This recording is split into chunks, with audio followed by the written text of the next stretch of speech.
une partie à l'intérieur même du système, ce que j'appelle le système religieux global, du spiritualisme, développement personnel, etc., est directement on pourrait dire, en liaison avec le côté développement durable aussi, et relation avec la planète, etc. D'ailleurs, dans toute une partie du New Age, dans les sociétés industrielles avancées, il y a une dimension théoriquement écologique. Et ce que je veux dire, c'est que ça, c'est au niveau religieux, mais que sur le fond, je parle de l'évolution des valeurs, ce qu'on voit dans les enquêtes valeurs, non seulement à l'échelle des sociétés industrielles avancées, mais à l'échelle de la planète, des valeurs de développement durable, d'un nouveau rapport, d'une écologie qui dépasse l'écologie au sens de l'environnement, d'un certain rapport à l'environnement physique, mais d'une nouvelle écologie sociale, économique, voire politique. D'ailleurs, le livre finit par un plaidoyer sur la gouvernance mondiale, qui est la seule possibilité, à mon sens, pour gérer les problèmes qui se posent aujourd'hui, les problèmes, puisque finalement ça sert à quoi le politique? Le politique au sens noble et direct, je ne parle pas du politique au sens idéologique et des formes d'instrumentalisation qui lui sont inhérentes.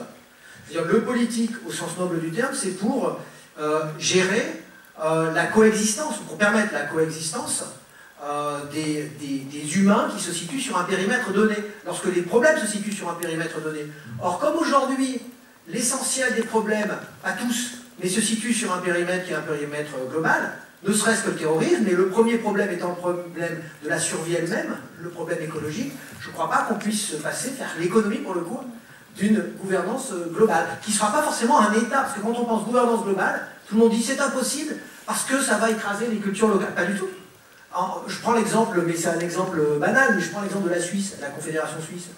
Il y a un respect, ne serait-ce que des différences linguistiques, qui est peut-être plus fort que si on avait différentes structures politiques. Ben, je pense qu'on peut parfaitement imaginer aujourd'hui une gouvernance globale qui serait une nouvelle façon d'envisager le politique, au même titre que la tribu, une forme tribale, ou la forme de la cité grecque, ou même la Ligue de Délos, quand ça s'est un peu élargi, ou le type empire, ou le type État-nation, sont des formes politiques qui n'ont rien à voir, parce que le périmètre est différent, le nombre de la population est différent, les langues peuvent être différentes, etc. Ben, je pense qu'il faut éventuellement inventer autre chose à l'échelle planétaire, qui ne soit pas forcément de la centralisation, mais qui permette une véritable cohérence. Alors c'est sûr, c'est pas évident à mettre en place, en raison de quoi? Ben, en raison de l'inertie des réflexes politiques, des idéologies, de l'existence d'un monde qui n'est pas encore prêt à ça. Et on le voit même au niveau européen, où à l'évidence, ne serait-ce qu'au niveau européen, la seule manière qu'auraient les Européens d'exister un petit peu à l'échelle planétaire, ça serait d'arriver à avoir une vraie cohérence continentale. Et il n'en est rien, puisque aujourd'hui, ce qui a le vent en poupe, c'est au contraire le retrait nationaliste, avec justement l'instrumentalisation des angoisses liées à l'islam, etc. Et ce qui m'a intéressé, intrigué, qui va dans le sens de ce que j'ai essayé de dire tout à l'heure, c'est qu'il y a eu une surenchère sur le terrain de l'écologie. C'est-à-dire ce qui démontre la capacité du lexique islamique à s'approprier parfaitement les enjeux de l'écologie. Et là, j'ai pris une espèce de leçon d'écologie islamique. On m'a dit, nous les musulmans, nous avons poussé plus loin la notion d'environnement, parce que dans la qualité de l'environnement, nous rajoutons la qualité de l'environnement auditif. Nous considérons, nous prenons en compte le droit pour le citoyen de vivre dans un environnement où il n'est pas agressé. Et ce n'était pas le volume sonore, hein, c'est de ne pas entendre des choses qui le déstabilisaient. On ne va pas rentrer dans un débat de fond. Aujourd'hui, dans toutes les religions, dans tous les milieux religieux, c'est ça qui est intéressant. Et les musulmans sont pas, tu as raison, ne sont pas du tout. Voilà, donc effectivement, l'enjeu écologique n'était pas au premier rang de l'expression des attentes des musulmans dans leur environnement politique il y a 30 ans, mais il le devient très très naturellement. Si vous allez même à la réunion des musulmans de France, au rassemblement des musulmans, écartés de la finance internationale, et progressivement ils ont réussi à constituer une première monnaie qui est l'écu, mais qui était uniquement une monnaie, pour ainsi dire, d'État à État, une monnaie de référence. Et puis ils en sont arrivés à l'euro, et en 2000, l'euro est devenu, en 2000, je crois que c'est 2001, quelque chose comme ça, ou 2002, l'euro est devenu la monnaie de 199, l'euro comme monnaie de référence, et ensuite en 2001, je crois, quelque chose comme ça, l'euro est devenu la monnaie sur l'ensemble de l'espace, d'un espace monétaire beaucoup plus large. Et l'idée claire des Européens, ce qu'on peut comprendre, c'était de concurrencer la prééminence du dollar. Et c'est ce qui a été perçu à l'époque par la plupart des économistes américains, et en particulier ceux qui étaient conseillers du département d'État, comme étant la vraie menace des États-Unis, parce que les États-Unis, je vous rappelle, c'est l'économie la plus endettée de la planète, et donc qui ne vit, et qui paye ses guerres, puisqu'on revient à la question de la guerre, je suis désolé, qui paye ses guerres en les faisant financer par les autres, puisqu'il suffit de faire tourner la planche à billets que les autres vont acheter en dollars, même les armements qui vont leur permettre ensuite de... Et du coup, il y avait un risque majeur qui a été perçu à un moment donné au sein même de l'OPEP, et dans un certain nombre d'acteurs qui se sont dit, pourquoi est-ce qu'on ne vendrait pas le pétrole en euros? Parce que ce qu'il faut savoir, c'est que dans les accords de Bretton Woods à la base, le dollar était grévé en quelque sorte, était relatif à l'or. Et que lorsque la Banque centrale allemande a demandé la transformation de ces dollars en or, les Américains ont été incapables de le fournir, et du coup on a arrêté cette relation, s'est brisée. C'est le dollar qui est devenu pour lui-même le dollar, et il a dû trouver une autre base. Et cette autre base, c'est ça les pétrodollars. Or,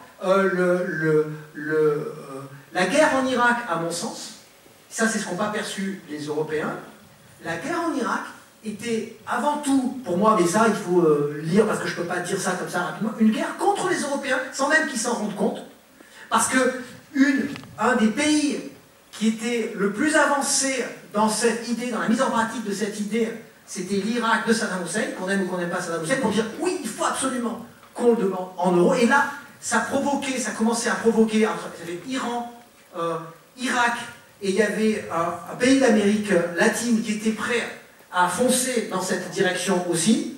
Et là, ça veut dire que le dollar ne pouvait plus devenir la monnaie mondiale, et on était dans quelque chose comme 50% pour les États-Unis, enfin le dollar, et 30 et quelques pourcents des échanges mondiaux avant le conflit. Après le conflit, on est à nouveau maintenant à 70-80% en dollars. Donc il faut dire que ça a marché. Donc pour moi, au-delà même de l'armement, de l'industrie de l'armement, c'est le financement lui-même, c'est la finance elle-même. Même quand on dit c'est la famille Bush qui avait intérêt à aller en Irak, etc., je pense que même ça c'est superficiel. Même ça c'est un niveau superficiel. Le niveau le plus profond, c'est que l'économie américaine, donc on pourrait presque dire, si je croyais à la notion de civilisation, je dirais la civilisation américaine, elle est directement alimentée par la prééminence globale du dollar. Et c'est ça qui était en jeu, et donc c'est ça qui finalement, cette remise en cause, cette prééminence, qui n'a pas fonctionné, quoi. Donc oui, dans ce sens-là, ils ont gagné. Ça permet de faire écho à une guerre qui était particulièrement vicieuse. C'était l'embargo contre l'Irak, dont nous savions à l'époque, et c'était reconnu par les autorités américaines, en la personne de Madeleine Albright, secrétaire d'État, nous savions que ça avait fait des dizaines, des centaines de milliers de morts dans la population irakienne.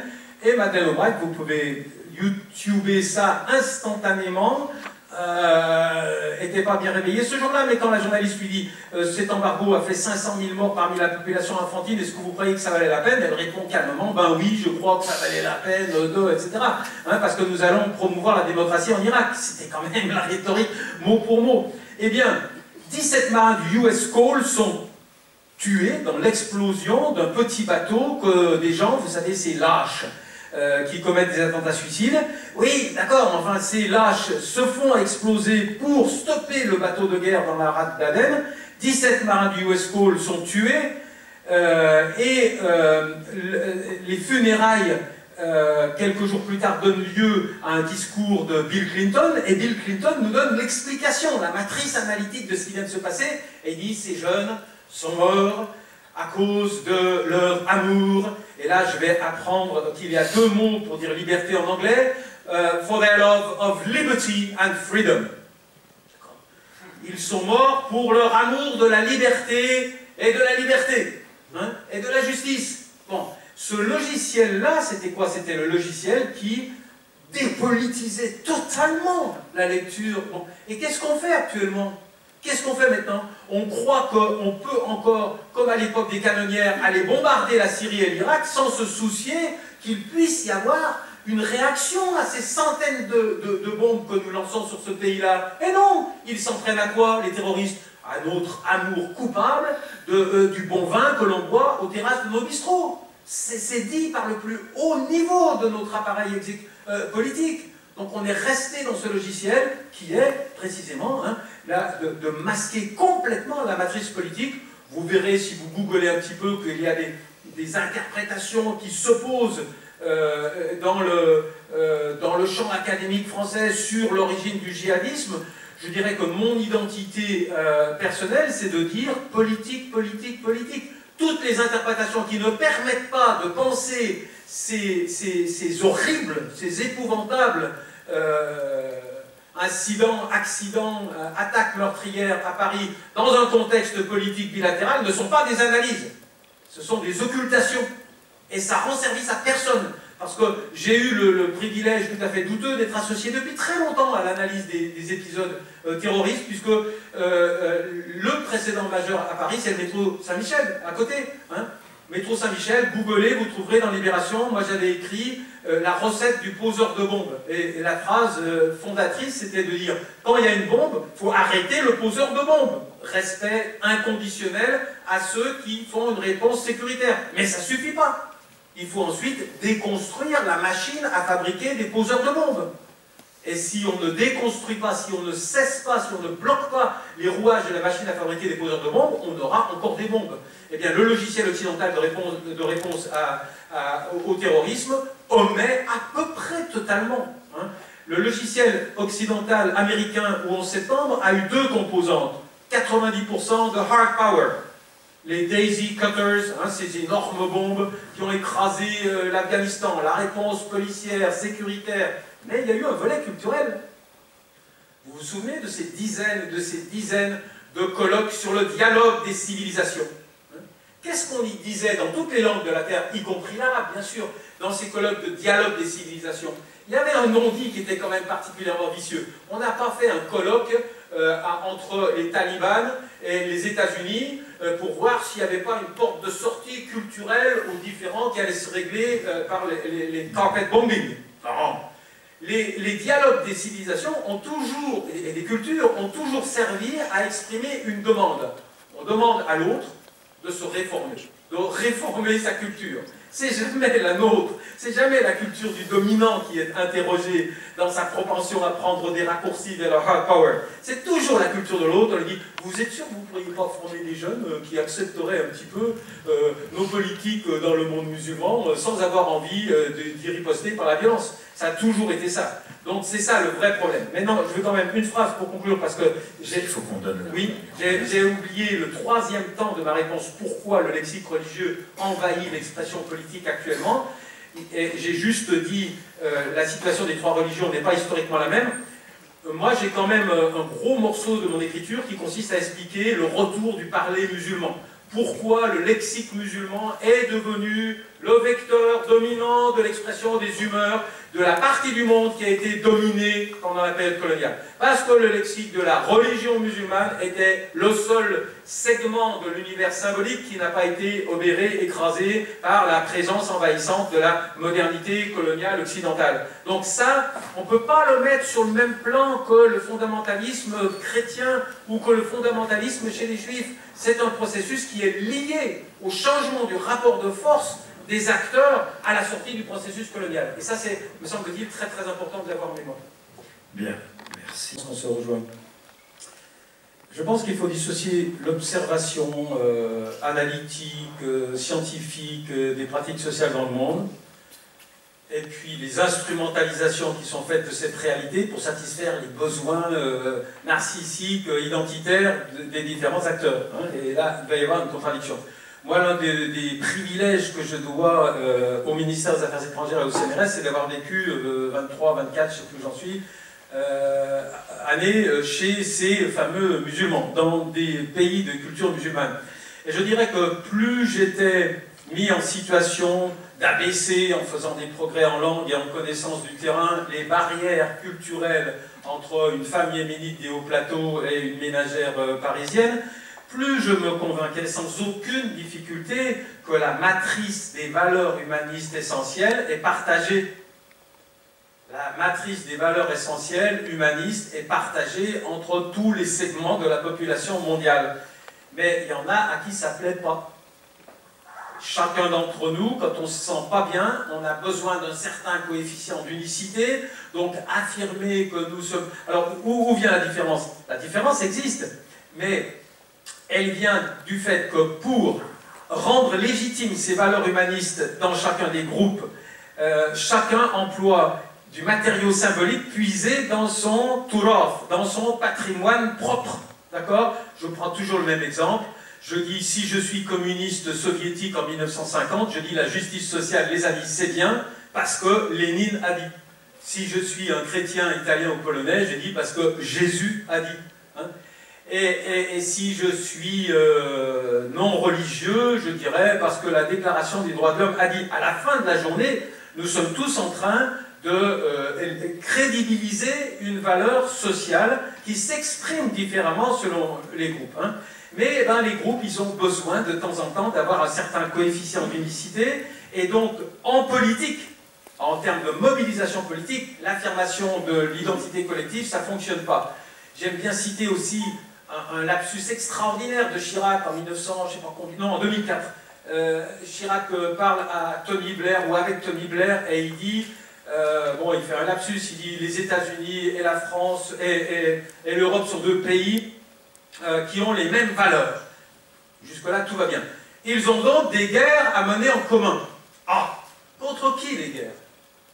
Contre tout le reste de la planète qui n'a pas les mêmes valeurs, sous-entendu. On voit bien qu'il y a un problème là.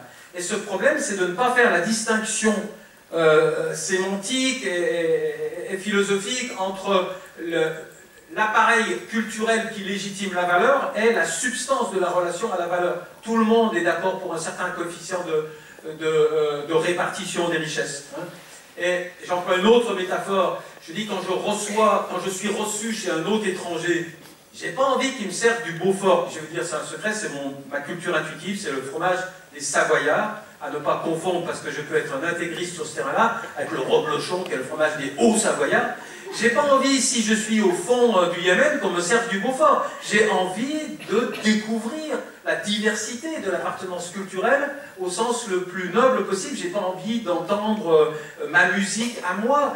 Et lorsque je reçois un hôte, je vais me faire un plaisir de lui faire découvrir la diversité, la spécificité de mon univers culturel. Mais si, ce qu'à Dieu ne plaise, on entend tomber quelqu'un dans l'escalier, si, ce qu'à Dieu ne plaise, on entend démarrer un incendie, que devient notre différence culturelle? Elle est balayée instantanément, car nous avons sur le terrain des valeurs essentielles un socle commun qui fait que quand quelqu'un se casse la gueule dans l'escalier, on va l'aider. On ne commence pas à aller fouiller dans notre diversité culturelle. Donc c'est ça qu'il faut rappeler. La matrice des valeurs humanistes, elle est commune. On viendra tout à l'heure à des extrémistes, à l'extrémité des spectres politiques. On va toujours trouver des gens qui vont vouloir. Mais j'espère que j'aurai le temps de dire, c'est pas grave qu'il y ait des extrémistes. Ce qui est grave, c'est quand les extrémistes entrent en interaction avec des segments significatifs des sociétés. Mais les extrémistes, on en aura toujours un petit peu tout le temps. Bon, je ne sais pas s'il me reste une minute, mais mais on pourra y revenir, sur la prévalence du lexique religieux hein, dans l'expression des tensions politiques. Moi, je propose trois éléments d'analyse. D'abord, bon, c'est peut-être sur ce terrain-là que je n'ai pas exactement les mêmes grilles d'analyse, mais je dis, attention, ne créez pas d'analogie entre les trois religions révélées en termes de leur relation aux politiques. Hein, ce qu'on pourrait appeler la revanche de Dieu. On a tous sous les pieds des crottes de fondamentalisme. Non. Moi, je veux dire, attention, vous ne pouvez pas construire de façon analogique la relation du politique au religieux dans les trois religions révélées. Pourquoi? Si vous le faites, vous niez, vous occultez une réalité essentielle dans tout mon dispositif analytique, c'est les rapports de domination nord-sud. La séquelle des rapports de domination nord-sud. l'assassin d'Yitzhak Rabin, je ne le déconstruis pas comme je déconstruis l'assassin de Sadat. Je laisse faire fonctionner votre culture générale. L'assassin de Rabin, il évolue dans une société où il existe des alternatives à l'expression de la différence politique par rapport à celui qui vit dans une dictature absolue. Sadat, c'est le prédécesseur de Sisi. Eh ben, à une époque, il avait à peu près les mêmes méthodes. Si on perd cela de vue, si on perd l'idée que les adeptes des trois religions ne sont pas en état d'apesanteur, on fait des comparaisons analogiques qui gomment une dimension essentielle. Moi j'ai dit non, c'est pas revanche de Dieu, c'est revanche du Sud. C'est revanche du Sud, c'est retour du Sud. Retour du Sud, parce que s'il dit revanche, hein, je nourris le fantasme, c'est retour du Sud. Alors voilà une de mes différences. La seconde, pourquoi le lexique religieux revient? Parce que le lien national dans toute une série de pays, Syrie, Irak, est affaibli par des contestations, par des protestations populaires. Si je ne suis plus syrien, qui suis-je? Eh bien, contrairement à une idée largement avancée, je ne suis pas forcément sunnite ou chiite. C'est très très important de dire qu'en Syrie, je peux être kurde. Ça veut dire que le référent religieux n'est pas l'alternative automatique et exclusive de la dissolution, de l'affaiblissement du lien national. C'est très très important de se souvenir de ça. C'est plutôt une bonne nouvelle, je dirais. Hein, on ne se raccroche pas nécessairement aux branches du lien religieux. On peut vouloir devenir kurde, comme on peut être touareg dans les régions où la décolonisation n'a pas apporté le cadeau attendu de la cristallisation étatique d'une appartenance nationale. D'accord? Et puis, le troisième raison pour laquelle, chez nous, en Occident, on aime bien décrire l'autre par le lexique de son appartenance religieuse, c'est que c'est vachement pratique. Et ça, je l'ai déjà dit. Si on explique le comportement de l'autre, comme le fait le héros, pas léger, mais Huntington, comme le fait le héros du livre, du vrai héros, Raphaël Lioger, si j'explique l'autre par les racines de son appartenance religieuse, il s'en sortira jamais, le pauvre, il est musulman, ou comme Bernard Lewis qui dit c'est pas la peine de négocier en Palestine. Le problème n'est pas politique, c'est des fondamentalistes musulmans. Suivez mon regard. C'est extrêmement pratique. Si on expulse l'autre du politique, ça nous permet de ne pas avoir à affronter la part de responsabilité que nous aurions si nous acceptons que la matrice du différent est de nature politique. Parce que le différent politique, ça met deux acteurs en présence. L'explosion du fondamentalisme religieux, hein, ça permet de mettre la responsabilité tout entière sur l'autre. Hein. Et bon, au cas où on n'est pas le temps de le dire, je dirais que moi, ce qui m'a choqué dans la réaction de nos institutions politiques en France, quand il s'est agi de lutter, de mobiliser les cerveaux hein, pour lutter contre le terrorisme, qu'est-ce qu'on a fait? On a créé 10 postes de recherche. Oh, c'est vachement bien. Le problème, c'est qu'on les a labellisés islamologie. Cherchez l'erreur. Ça veut dire que nous n'avons pas pensé, ça a été corrigé depuis, il y a des nuances, mais dans l'énoncé, nous n'avons pas pensé la possibilité de construire la responsabilité des non-musulmans. Et c'est énorme, ça, comme posture intellectuelle, et je pense que c'est de ça qu'on est en train de parler, et nous sommes sur la même longueur d'onde. Le relativisme, c'est, on pourrait dire, c'est la dynamique, la vraie dynamique de l'universalisme. C'est-à-dire le relativisme, c'est comment est-ce que la relation est possible à partir d'un socle commun. Donc quand on dit le relativiste, il accepte tout, c'est ridicule. Le relativiste, il n'accepte pas une atteinte à l'intégrité physique. Oui, vous citez l'exemple de l'excision dans... Exactement, par exemple, le relativiste, il n'accepte pas tout. C'est justement celui qui n'accepte pas ce qui remet en cause profondément la dignité humaine. Mais on fait passer le relativiste pour pouvoir justifier notre propre racisme pour un différentialiste. Et en général, c'est les différentialistes qui font ça. Qu'est-ce que ça veut dire, différentialiste? C'est aussi ce que j'appelle la zoologie de la culture. Et c'est ça, Bernard Lewis, dans un sens. Et c'est pourquoi j'ai appelé, vous allez voir pourquoi, j'ai appelé la guerre des civilisations et pas le choc des civilisations. C'est que Bernard Lewis, il veut dire, moi, j'adore les Arabes. Il fait pareil que Benoît Méchain, qui écrivait soit son bouquin sur Alexandre, ou ses bouquins sur la dynastie des Ibn Saoud, etc. Il dit, ah, les Arabes, l'islam, c'est vraiment merveilleux, c'est extraordinaire. La zoologie de la culture, c'est-à-dire que c'est du néo-orientalisme. Je les trouve beaux, je les trouve magnifiques, j'ai envie de prendre le thé à la menthe, à l'ombre d'une dune avec eux, etc. C'est extraordinaire. Quand ils sont loin, c'est-à-dire quand ils restent dans leur jus, et donc nous-mêmes, on est même prêt à subventionner le fait qu'ils restent encore plus dans leur jus, pour qu'ils y restent. Zoologie de la culture, comme si on visitait un zoo. En revanche, c'est pour ça que je parle de zoologie de la culture, si par hasard, un arabe voulait épouser ma fille, c'est-à-dire s'il y a hybridation potentielle, c'est pourquoi je parle de zoologie de la culture. Alors là, c'est pas pareil. Je suis zoologue, j'admire les bonobos, mais je voudrais pas qu'il épouse ma fille. Et donc, immédiatement, on a un changement d'attitude. Immédiatement, on a un changement d'attitude. C'est-à-dire qu'on va avoir des gens qui vont prendre pour prétexte qu'ils admirent soi-disant une culture, pour pouvoir dire qu'ils l'admirent, mais quand elle reste chez elle, donc quand elle est authentique, quand elle est... C'est pour ça que la logique du choc des civilisations, c'est une logique de... Il faut éviter de se mélanger, c'est ça. Et c'est du différentialisme à l'échelle planétaire, c'est ce que dit d'ailleurs Huntington, c'est-à-dire qu'il faut ne pas intervenir, maintenir le plus possible les distances entre ces différentes sociétés, puis alors quand elles sont vraiment complètement différentes, justement, c'est les bloody borders. Donc il faut surtout éviter, c'est une sorte d'apartheid. Exactement, c'est l'apartheid. Séparé. C'est de l'apartheid, c'est ce que je dis d'ailleurs, c'est de l'apartheid au niveau international. La seule chose, c'est qu'aujourd'hui on a dépassé ça. C'est pour ça que je parle de guerre des civilisations. On a dépassé ça puisque on n'a pas le sentiment qu'on a réussi à mettre l'autre à distance, par exemple en Europe. Donc on a le sentiment que l'autre est déjà ici. Comme il est déjà ici, on ne peut plus rien faire pour le maintenir à distance. Donc on ne peut pas éviter le choc. Donc il est déjà en train de s'hybrider. Et donc la situation est insupportable, donc c'est la guerre. Et quel est le discours du gouvernement français actuel?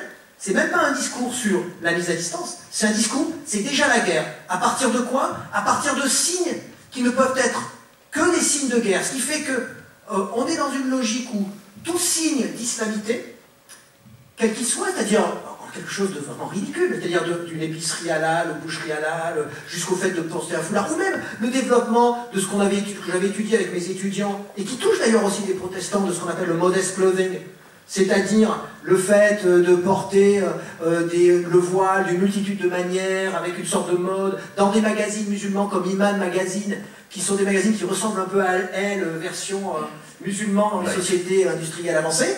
Hein. On va avoir un discours du pouvoir qui est, on voit bien que c'est la guerre, c'est avec cette espèce de mot qui est devenu un mot valise, le salafisme qui se diffuse partout, alors que quand on observe les sites concrètement et qu'on n'est pas dans cette idée a priori que c'est la guerre, que déjà c'est, eh bien on se rend compte qu'au contraire, ceux qui sont fondamentalistes ou qui se veulent fondamentalistes sur les forums, par exemple d'Iman Magazine ou d'autres magazines sur cette question du développement du voile comme un phénomène de mode, ceux qui sont le plus opposés, c'est ceux qui se veulent les plus fondamentalistes et qui critiquent justement ces jeunes filles en disant ah, vous utilisez le voile, qui est normalement un objet sacré, comme quelque chose de futile, etc. etc. Donc on voit bien que le problème aujourd'hui de l'islam, c'est que tout signe fait immédiatement sens, avant même qu'on essaye de savoir ce que ça signifie, fait immédiatement sens de cette guerre dans une logique. Voilà, dans une logique de ce que j'appelle non plus le différentialisme qui met à distance, mais ce que j'appelle le différentialisme intrusif, c'est-à-dire qu'il se permet de réagir en disant de toute façon, c'est que de la self-défense, c'est de la légitime défense, puisque le seul fait qu'il soit là et qu'il s'hybride à nous, entre guillemets, cette hybridation culturelle est déjà une agression. Parce que sinon, ça serait absolument incompréhensible de tout mélanger, comme on mélange tout aujourd'hui dans la société française. Il serait absolument incompréhensible qu'on ait des partis populistes dont le seul programme consiste en cela. Et j'ajouterais par rapport à ce que disait François, que le problème, ce n'est pas les extrémistes, mais c'est lorsque les extrémistes sont en lien avec les autres. Je dirais qu'en Europe, le problème, quelque part, il est encore plus grave, parce que c'est lorsque les extrémistes se font accepter en devenant le centre du jeu politique, c'est-à-dire le centre de gravité à partir duquel les autres se définissent. Et c'est ça qui est grave, et c'est ça qui est en train de se passer, en quelque sorte édulcorant l'extrémisme comme n'étant pas extrémiste, comme étant quelque chose d'admissible, parce que finalement, etc. Et c'est à proprement parler, si on fait une comparaison, même si comparaison n'est pas raison, ce qu'on appelle le national-socialisme. C'était ça. Le national-socialisme, il a fonctionné, pas au moment où il était extrémiste, laissé à la marge, mais à partir du moment où il est devenu le cœur du système politique, que les autres se sont définis par lui, que du coup ça avait l'air normal, c'était complètement naturalisé. Et je trouve que c'est ce qui est en train de se passer aujourd'hui en Europe. Peut-être dans des conditions différentes, peut-être, je ne sais pas, avec une moindre gravité, je ne sais pas. Mais en tout cas, C'est ce qui est en train de se passer structurellement. Ça veut dire que, pareil, un bouddhiste qui pratique la méditation, qui est dans le côté plus spiritualiste, il va se sentir plus proche d'un néo-soufi occidentalisé qui va développer un discours qui ressemble, dans une certaine mesure, à un discours qui peut être new-agisé, dans une certaine mesure seulement, il va se sentir plus proche que d'un bouddhiste qui va être un bouddhiste réactionnaire qu'on trouve surtout au Sri Lanka ou ailleurs. Mais eux, ils peuvent se rejoindre et d'ailleurs prétendre pratiquer ces différentes pratiques en même temps, presque simultanément, que c'est complémentaire, etc. En revanche, chez les fondamentalistes, ils ont besoin les uns des autres de se distinguer symétriquement, même s'ils pensent la même chose. Par exemple, les fondamentalistes protestants américains sont ceux qui sont à l'origine de la fameuse vidéo sur l'islamisation de l'Europe. Oui. Ils sont dans l'idée, ils sont anti-islam, ils ont le sentiment, on voit avec Donald Trump, c'est toute cette matrice-là. Ils ont des idées réactionnaires du point de vue des mœurs, etc. Ils s'opposent à ce qui est supposé être en face. Donc c'est eux qui nourrissent et produisent la thèse de la guerre des civilisations, et ils la nourrissent, en fait, parce qu'on est dans un monde global, mais en la rejetant, en prétendant la rejeter. Et donc ceux qui sont en face, par exemple les musulmans qui eux seraient fondamentalistes aussi, ben, ils ont besoin aussi de ça, en sens inverse. Et donc finalement aujourd'hui on a une sorte de système global.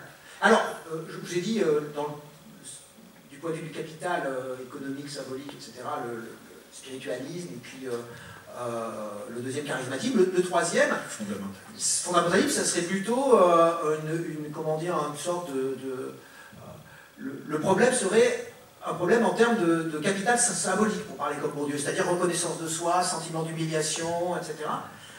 Et donc ça veut dire qu'on peut être effectivement très riche et être en même temps fondamentaliste, on peut même être en gros capital culturel, intellectuel, pas intellectuel, ça dépend des configurations, ça dépend des biographies, ça dépend du contexte social, etc. Alors quand je dis ça, beaucoup de gens me disent que c'est, je finis par là, c'est nier la dimension religieuse. Non, je ne nie absolument pas la dimension religieuse, je m'intéresse à la dimension religieuse, mais qu'est-ce qu'on veut dire lorsqu'on dit religion? Pour moi, la religion, c'est la dimension, j'appelle, je dirais, mythique de l'être humain, c'est-à-dire comment est-ce que les êtres humains construisent une narration qu'ils mettent en scène d'eux-mêmes, et les religions sont juste des entreprises, pour moi, spécialisées dans la construction et la diffusion de ces narrations qui permettent la mise en scène, qui permettent donc de donner un sens au-delà de notre simple composition physiologique, etc.